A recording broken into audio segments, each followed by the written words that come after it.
আজ মৌলভীবাজার সফরে প্রধানমন্ত্রী তারেক রহমান। দুইটায় মৌলভীবাজার সরকারি উচ্চ বিদ্যালয় মাঠে বিএনপির গণসমাবেশে হয়েছে সংঘর্ষ ও হাতাহাতি। এই মুহূর্তে তারেক রহমানের উপর আক্রমণ হয়েছে সিলেটের এই মৌলভীবাজারে ভয়াবহ সংঘর্ষ। এদিকে আজ সিলেটের মৌলভীবাজার গিয়েছেন প্রধানমন্ত্রী তারেক রহমান। ভয়াবহ আক্রমণ হয়েছে সেখানে তারেক রহমানের উপর। এই নিয়ে জামাত কর্মীরা ষড়যন্ত্র করেছে, অসংখ্য নেতাকর্মী আহত। দর্শক, প্রধানমন্ত্রী সফরের আরো খবর জানাতে শ্রীমঙ্গল থেকে যুক্ত হচ্ছেন আমাদের সহকর্মী মোহাম্মদ হুসাইন। হুসাইন, নিশ্চয়ই শুনতে পাচ্ছেন আমাকে। প্রধানমন্ত্রী এখন কোথায় অবস্থান করছেন একটু জানবো, এবং সফরের বিস্তারিত তথ্য আমরা গত সংবাদ সংযোগে আপনার কাছে জেনেছি। এখন কেমন উচ্ছ্বাস দেখছেন আসলে শ্রীমঙ্গলের জনসাধারণের মাঝে, এবং সমাবেশ স্থলের পরিস্থিতি কেমন জানবো আপনার কাছে। আপনাকে ধন্যবাদ।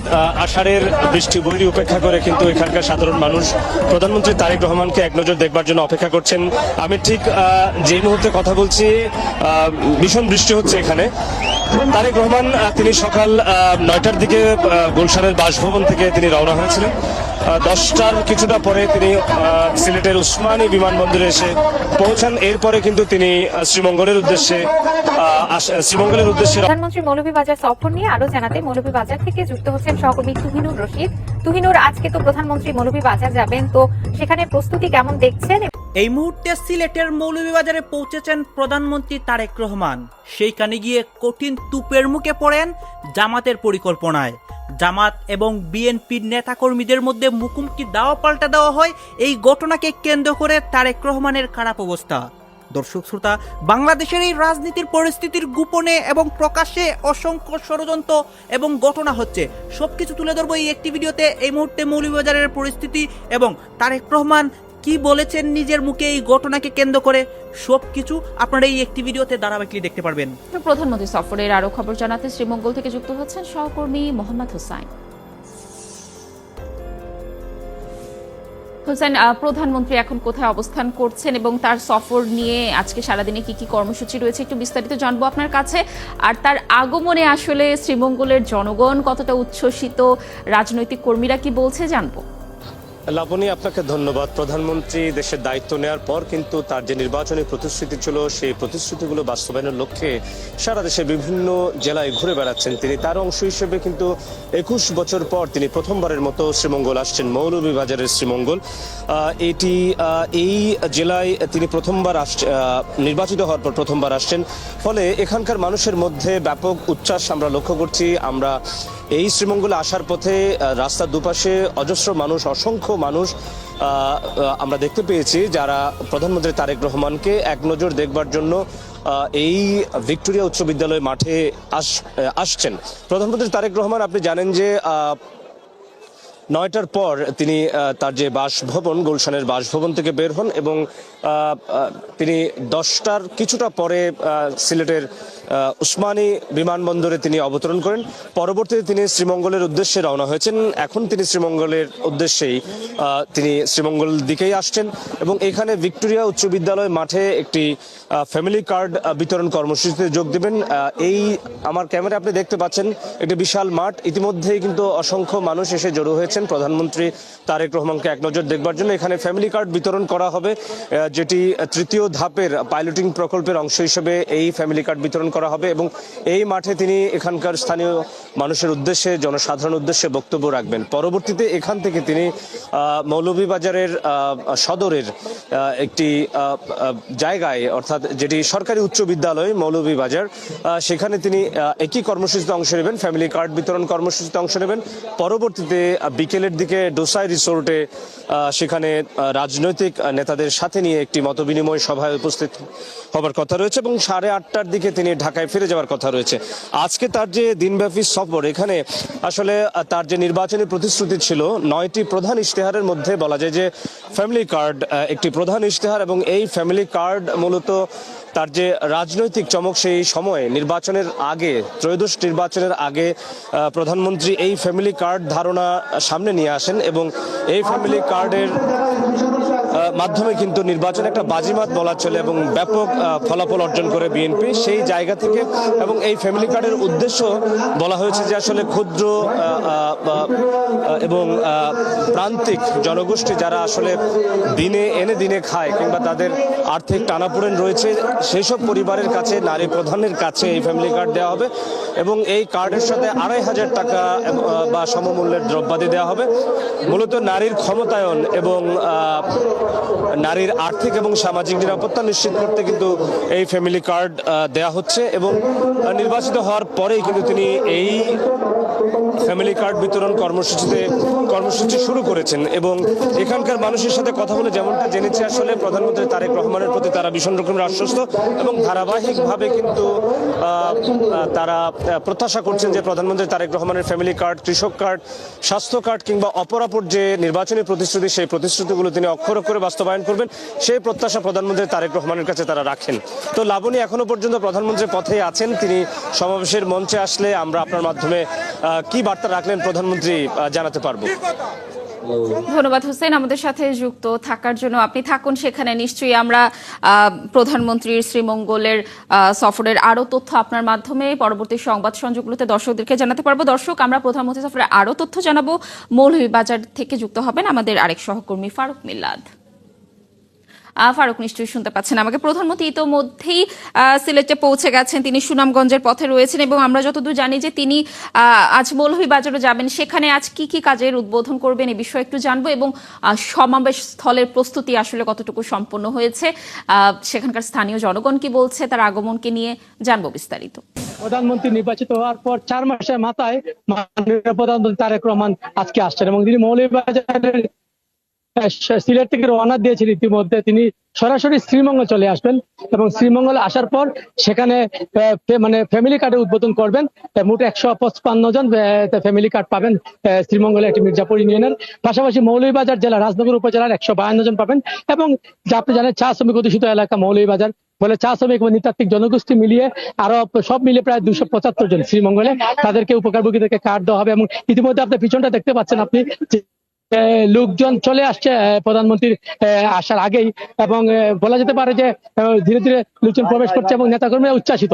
পাশাপাশি আপনাকে একটু জানিয়ে রাখি, সেটি হচ্ছে যে প্রধানমন্ত্রীর কাছে মূল যে দাবি, সেই দাবিটি হচ্ছে যে এখানে মৌলভীবাজার শমশেরনগর বিমানবন্দর আছে সেটি চালু করার দাবি আছে প্রধানমন্ত্রীর কাছে দাবি আছে মৌলভীবাজার মেডিকেল কলেজ স্থাপন করার এবং মৌলভীবাজার সরকারি কলেজকে বিশ্ববিদ্যালয় করা এবং পর্যটন নগরী মৌলভীবাজারের শ্রীমঙ্গল, কমলগঞ্জ এই এলাকাটাতে পর্যটকদের নিরাপত্তা এবং পর্যটকদের সুবিধার জন্য কিছু আধুনিকায়ন করে যেসব ফ্যাসিলিটি দেওয়া যায় সেটি যাতে করা হয়, যাতে বিপুল পর্যটক আসতে পারে, সেটি তারা দাবি করবেন। এবং নেতৃবৃন্দ যারা বলছেন যে ইতিমধ্যে প্রস্তুতি সম্পন্ন হয়েছে। আর আমি জেলা প্রশাসকের সাথে কথা বলেছিলাম, গত কয়েকদিন ধরে বৃষ্টি বিঘ্নিত ছিল, তারপর আজকে কিছুটা উদ্যোগ ফলে তাদের যে নিরাপত্তা ব্যবস্থা নিশ্চিত করা হয়েছে। ইতিমধ্যে এসএসএফ, পিজিআর যারা এবং অন্যান্য আইনশৃঙ্খলা বাহিনী পুরো মাঠে দায়িত্ব নিয়েছে এবং সবাই ওদের আগ্রহ অপেক্ষা করছেন হয়তো দুপুর 1টা নাগাদ প্রধানমন্ত্রী এই সভাস্থলে চলে আসবে শ্রীমঙ্গলে। সেখানে বক্তব্য দেওয়ার পর ফ্যামিলি কার্ড বিতরণ চলে যান মৌলভীবাজারে। ফ্যামিলি কার্ড বিতরণের তৃতীয় ধাপের উদ্বোধনে মৌলভীবাজারের পথে প্রধানমন্ত্রী তারেক রহমান অংশ নেবেন সুধী সমাবেশেও। প্রধানমন্ত্রীর গাড়ি বহরে আছেন সহকর্মী ইকরামুল কবির এবং শ্রীমঙ্গলে সমাবেশ স্থলে আছেন মুরসালিন হক জুনায়েদ। সরাসরি তাদের কাছে যাব, প্রথমেই যাব ইকরামের কাছে। আমি এই মুহূর্তে আছি মৌলভীবাজার জেলার রাজনগর উপজেলা। এখান থেকে প্রায় ৩০ কিলোমিটার দূরে শ্রীমঙ্গল, যেখানে ভিক্টোরিয়া উচ্চ বিদ্যালয় মাঠ, সেই ভিক্টোরিয়া উচ্চ বিদ্যালয় মাঠে প্রধানমন্ত্রী ফ্যামিলি কার্ড বিতরণ করবেন। সেই জায়গায় যাওয়ার জন্য, অর্থাৎ সেই স্পটে পৌঁছানোর জন্য তিনি এই পথে যাচ্ছেন। সিলেট থেকে মৌলভীবাজারের যে সড়কটি, সেই সড়ক ধরেই তিনি সড়ক পথে যাচ্ছেন এবং সবার আগে বাংলাদেশ ব্র্যান্ডিং করা বাসে করেই তিনি ওসমানী আন্তর্জাতিক বিমানবন্দর থেকে এই পথে রওনা দিয়েছেন। বলে রাখা প্রয়োজন যে 11 মিনিটের সময় ইউএস বাংলা যোগে তিনি সিলেটে অবতরণ করেন। তার পরপরই তিনি সবার আগে বাংলাদেশ ব্র্যান্ডিং করা বাসে করে সিলেট বিভিন্ন উপজেলা প্রদক্ষিণ শেষে মৌলভীবাজারের জেলা প্রবেশ করেছেন এবং মৌলভীবাজারের সদরের আগে রাজনগর উপজেলা প্রদক্ষিণ করছে। এখন আপনারা দেখতে পাচ্ছেন যে আমাদের গাড়ি বেশ কয়েকটা গাড়ি আগেই সবার আগে বাংলাদেশ সেই লাল সবুজের যে বাসটি সেই বাসটি দেখা যাচ্ছে এবং এই বাসেই প্রধানমন্ত্রী সড়ক পথে যাচ্ছেন। প্রায় 88 কিলোমিটার পথ অতিক্রম করে সিলেট ওসমানী আন্তর্জাতিক বিমানবন্দর থেকে শ্রীমঙ্গলের উদ্দেশ্যে রওনা দিয়েছেন এবং প্রায় সব মিলিয়ে 10:30টার দিকে তিনি রওনা দিয়েছেন এবং এখন পর্যন্ত এই বিরতিহীনভাবেই গাড়িটি চলছে। জায়গায় জায়গায় যারা নেতাকর্মী বা সর্বস্তরের মানুষ গাড়িটিকে আটকিয়ে কুশল বিনিময় করছেন, বা যেটা আমরা সবসময় দেখে থাকি। তবে এই কোথাও বৃষ্টি, কোথাও আবার বৃষ্টি নেই, এই অবস্থার মধ্যে চলছে। এখনো 30 কিলোমিটারের মতো পথ বাকি আছে শ্রীমঙ্গল পৌঁছতে। শ্রীমঙ্গলে রয়েছেন আমাদের আরেক সহকর্মী ভিক্টোরিয়া উচ্চ বিদ্যালয় মাঠে, সেখানে তিনি জানাচ্ছেন সেখানকার সর্বশেষ পরিস্থিতি। মৌলভীবাজার জেলা শ্রীমঙ্গল উপজেলার যে ভিক্টোরিয়া উচ্চ বিদ্যালয় মাঠে ফ্যামিলি কার্ড প্রদানের যে আয়োজন স্থল, সেখানকার মঞ্চ থেকে ঘোষণা করা হচ্ছে আর অল্প সময়ের মধ্যেই প্রধানমন্ত্রী তারেক রহমান তিনি উপস্থিত হবেন এই আয়োজন স্থলে। বৃষ্টিমুখর সিলেট বিভাগে বর্ষা মৌসুমে যে বৃষ্টির প্রভাব যেটি দেখা যাচ্ছে, কিছু সময় পর পরই বৃষ্টি হচ্ছে, তবে এই যে পরিস্থিতি আবহাওয়ার সেটি কিন্তু কোনোভাবেই এই আয়োজন স্থলে অর্থাৎ সরকারের যে নির্বাচনী প্রতিশ্রুতি ফ্যামিলি কার্ড প্রদানের যেই কার্যক্রম, সেই কার্যক্রমে শ্রীমঙ্গল থেকে যেই তৃতীয় ধাপে যেটি উদ্বোধন হতে যাচ্ছে, 155টি পরিবারের হাতে যে ফ্যামিলি কার্ড তুলে দেওয়া হবে, সেই কার্যক্রমটি এক নজর দেখার জন্য এই শ্রীমঙ্গলবাসীর যে ঢল সেটি কিন্তু বলা চলে ভিক্টোরিয়া উচ্চ বিদ্যালয় মাঠ জুড়েই দেখা যাচ্ছে। সকাল থেকে ধীরে ধীরে এই আয়োজন স্থলে উপস্থিত হওয়া শুরু হলেও যত বেলা পেরিয়েছে এখানে কিন্তু জনসাধারণ যারা রয়েছেন, সাধারণ মানুষ, তারা কিন্তু ভিড় করছেন। এখন পর্যন্ত যেটি জানা গেছে, ফ্যামিলি কার্ডের যে কার্যক্রমটি রয়েছে তার পাশাপাশি এখানে কিন্তু চা শ্রমিক, দুস্থ যারা রয়েছেন এবং মেধাবী শিক্ষার্থী যারা রয়েছেন তাদেরকেও কিন্তু অনুদান দিবেন প্রধানমন্ত্রী তারেক রহমান। এবং যেই বিষয়টি যে বলা চলে যে এখন পর্যন্ত সরকারের যে নির্বাচনী প্রতিশ্রুতি ছিল সেটি একে একে বাস্তবায়নের পথে ফ্যামিলি কার্ডের যে কার্যক্রমটি গেল 10 মার্চ শুরু হয় এবং ঢাকা থেকে দ্বিতীয় ধাপে যেটি চাঁদপুরে হয়েছিল এবং এখন তৃতীয় যে ধাপটি সেটি এই মৌলভীবাজারের শ্রীমঙ্গল থেকে। সারা বাংলাদেশ জুড়ে আজকেও বাংলাদেশ আওয়ামী লীগ বিরাট বিক্ষোভ মিছিল করেছে। এই বিক্ষোভ মিছিল থেকেই তারা জানান দিয়েছে যারা নিরীহ কারাবন্দী আছে তাদেরকে নিঃশর্ত মুক্তি দিতে হবে এবং আওয়ামী লীগের নেতাদের নামে যে মিথ্যা মামলা আছে সেগুলো প্রত্যাহার করতে হবে। শুধু তাই নয়, আওয়ামী লীগের কার্যক্রমের উপর যে নিষেধাজ্ঞা আছে সেটা প্রত্যাহার করতে হবে। তা না হলে কঠিনতম কঠিন আন্দোলন করবে বাংলাদেশ আওয়ামী লীগ এবং বিক্ষোভ মিছিলের সারি আরো বড় হতে থাকবে। এটা কিন্তু বাস্তব আওয়ামী লীগ করে ছাড়বে। আওয়ামী লীগ কিন্তু পবিত্র ঈদুল আজহার পরে বলেছিল সারা বাংলাদেশ জুড়ে বিক্ষোভ মিছিল হবে, এই বিক্ষোভ মিছিল বিএনপি সরকার ঠেকাতে পারবে না। সেটাই কিন্তু আওয়ামী লীগ করে দেখিয়েছে। যতই আওয়ামী লীগের নেতা কর্মীদেরকে গ্রেপ্তার করা হচ্ছে ততই বিক্ষোভ মিছিলের সারি বড় হচ্ছে। আওয়ামী লীগ এই বিষয়টাকে চ্যালেঞ্জ হিসেবে নিয়েছে। কত গ্রেপ্তার করবা আমরাও দেখতে চাই, আমরাও কত বড় বিক্ষোভ মিছিল করাতে পারি সেটাও তোমাদের দেখাতে চাই। বিএনপি কিন্তু আওয়ামী লীগের চ্যালেঞ্জ অ্যাকসেপ্ট করেছে, কিন্তু অ্যাকসেপ্ট করার পরও আওয়ামী লীগের সাথে চ্যালেঞ্জে জিততে পারে না। কারণ সারা বাংলাদেশ জুড়ে হাজার হাজার লক্ষ লক্ষ আওয়ামী লীগের নেতা কর্মীদেরকে জেলে ভরে রাখা হয়েছে এবং প্রত্যেকদিন গ্রেপ্তার করছে।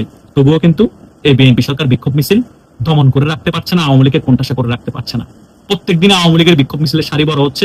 গতকালকে বিক্ষোভ মিছিল হয়েছে, সেগুলো সারি যত বড় না ছিল, আজকের বিক্ষোভ মিছিলের সারি তার থেকেও বড় হচ্ছে।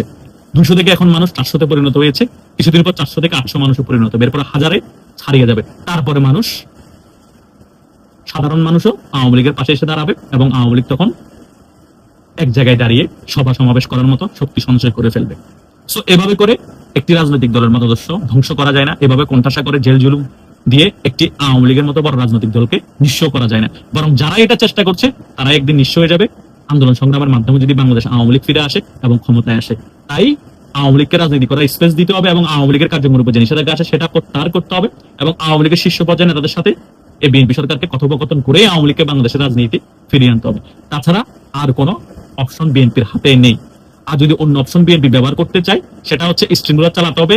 এখন যেভাবে চালাচ্ছে আওয়ামী লীগের উপর সেভাবে চালিয়ে যতদিন ক্ষমতায় থাকতে পারে, মানে কপালের উপর ছেড়ে দিতে হবে। এভাবে স্ট্রিমুলার চালাবো, আওয়ামী লীগকে কোণঠাসা করে রাখবো, কার্যক্রম নিষেধাজ্ঞা দিয়ে রাখবো এবং গুম হত্যা এবং স্ট্রিমুলার চালানোর মাধ্যমে আমরা যতদিন ক্ষমতায় থাকতে পারি। এবং ক্ষমতাচ্যুত হলে 5 আগস্ট আওয়ামী লীগের সাথে যাওয়া হয়েছে সেরকম ভয়াবহ পরিণতি আমাদের হবে। সেটা মেনেই যদি বিএনপি এগুলো করে সেটা ভিন্ন বিষয়। আর যদি বিএনপি না বুঝতে পারে এরকম কিছু হতে পারে, তাহলে বিএনপিকে বোঝানোর জন্য আমরা আছি। আমরা ভিডিও করে বিএনপিকে ক্লিয়ার করছি যে আপনারা যদি এই কাজগুলো করেন আওয়ামী লীগ থেকেও ভয়াবহ পরিণতি আপনাদের ভোগ করতে হবে। এবং আওয়ামী লীগ যদি বাংলাদেশের রাজনীতিতে ফিরে আসে এবং বা ক্ষমতায় আসে, আপনারা 50 বছরের জন্য ক্ষমতায় আসতে পারবেন না, হারিয়ে যাবেন বাংলাদেশের রাজনীতি থেকে। কারণ প্রতিহিংসার রাজনীতি। দর্শক আপনারা তো দেখলেন এখানে কি কথা হচ্ছে, অনেকেই কিন্তু অনেক কথা বলতেছে বর্তমান পরিস্থিতি এবং সেগুলো নিয়ে আপনার মন্তব্য কি, আপনার গুরুত্বপূর্ণ মন্তব্য অবশ্যই আপনারা আমাদের কমেন্ট বক্সে লিখে যাবেন। সর্বশেষে আপনাদের কাছে আমাদের রিকোয়েস্ট থাকবে আপনারা আমাদের চ্যানেলে নতুন হয়ে থাকলে চ্যানেলটি সাবস্ক্রাইব করবেন এবং পাশে থাকা বেল বাটন টিপে দেবেন যাতে করে নেক্সট ভিডিওটা সবাই আপনাদের কাছে পৌঁছে যায়। ধন্যবাদ।